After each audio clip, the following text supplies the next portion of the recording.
17واں پارہ، سورت کا نام سورۃ الحج۔ یہ میرے سامنے سورۃ الحج کھلی ہوئی ہے، آیت نمبر 29۔ یہ فرمایا وَلْيَطَّوَّفُوا بِالْبَيْتِ الْعَتِيقِ، لوگوں کو چاہیے طواف کرنا ہو صرف بیت اللہ شریف کا طواف کیا کریں۔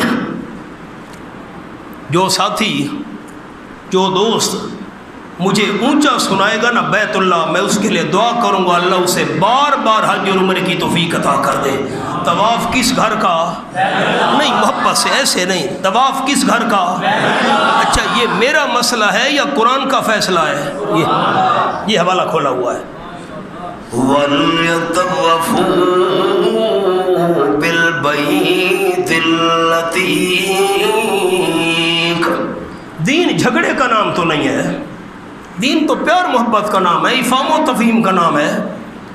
حج کرنے کے بعد، عمرہ ادا کرنے کے بعد کوئی دوست آپ کا واپس آیا، ملاقات کے لیے جائیں تو سوال کرنا ہے بڑے پیار سے، حاجی صاحب حج اور عمرہ کرنے کے بعد جب آپ مدینہ طیبہ حاضر ہوئے تھے، مسجد نبی شریف میں آپ نے تلاوت بھی کی، درود ابراہیمی بھی وہاں کثرت سے پڑھا،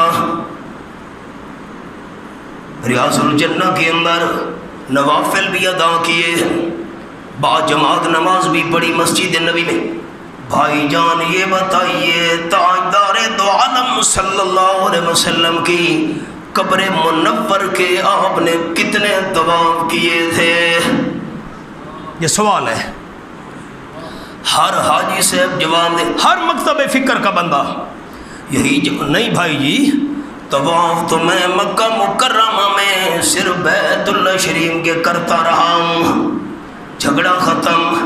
اگر بیت اللہ شریف کے بعد خانہ کعبہ شریف کے علاوہ کسی جگہ کے طواف کرنے کی شریعت میں اجازت ہوتی تو آمنہ کے لال صلی اللہ علیہ وسلم کی قبر منور کا طواف کرنے کی اجازت ہوتی۔